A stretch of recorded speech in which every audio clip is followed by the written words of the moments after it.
What if I told you that one of the world's most successful countries is beginning to show cracks in the very system that made it rich? For decades, Singapore was the gold standard of efficiency, luxury, and economic success. Millions of tourists flooded its shopping malls. Luxury brands competed for space on Orchard Road, and Singapore became known as the ultimate shopping paradise of Southeast Asia. But today, something unexpected is happening. Stores are closing, retail spaces are sitting empty, tourist spending is slowing down, and the model that transformed a tiny island into a global powerhouse is facing its biggest challenge in decades. Has the world changed, or has Singapore become trapped by its own success? Let's find out.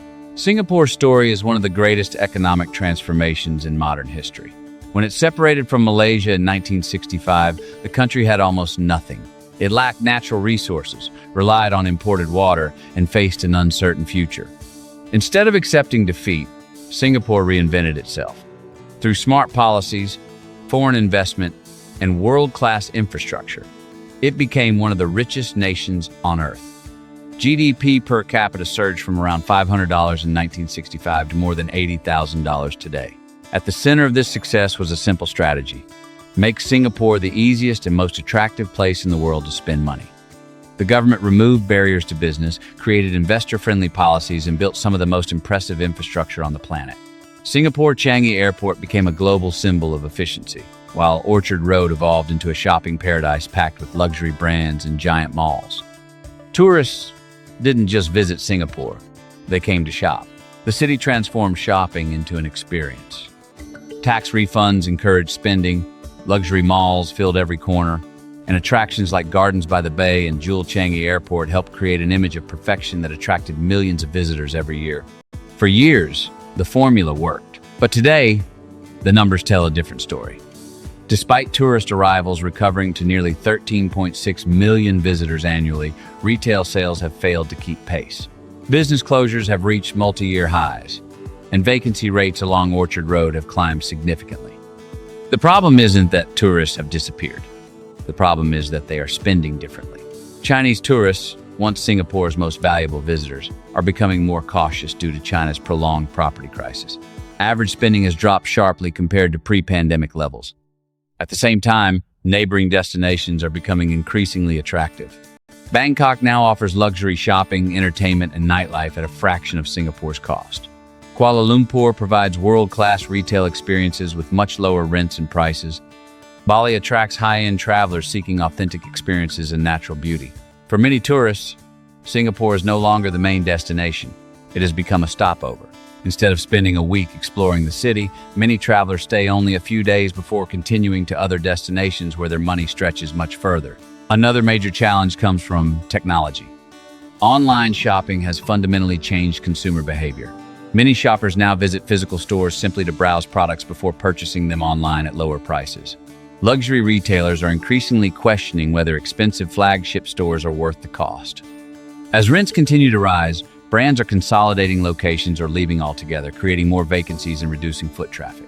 The situation is especially noticeable on Orchard Road, where some malls now struggle to fill spaces that were once considered among the most valuable retail locations in Asia.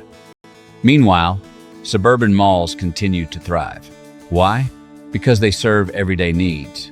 They offer supermarkets, healthcare services, restaurants, and practical shopping options that local residents use regularly. While downtown malls depend heavily on tourists, suburban centers benefit from stable domestic demand.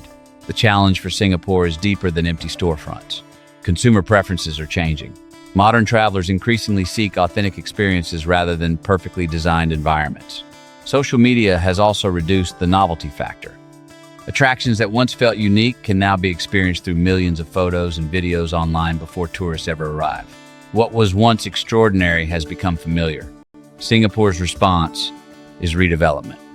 Authorities are investing heavily in transforming Orchard Road and other commercial districts into lifestyle and entertainment destinations with more green spaces, family attractions, and experiential offerings. Thank you. The government is also promoting sectors such as medical tourism and wealth management to attract affluent visitors, but there is a risk.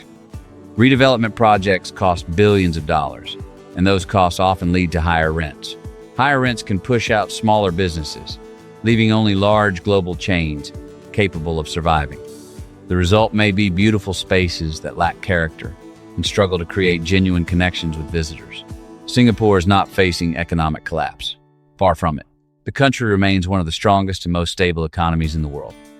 However, what we may be witnessing is the end of an era, the era of Singapore as the undisputed shopping capital of Southeast Asia.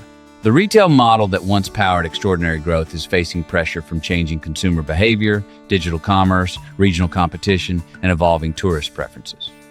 The world is moving toward experiences, authenticity, and flexibility. And now Singapore must prove that it can adapt once again. Because the same nation that transformed itself from a resource-poor island into a global economic powerhouse now faces a new challenge, reinventing itself for the future. So what do you think?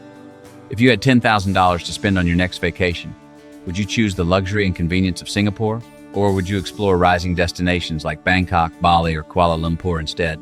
Let us know in the comments below.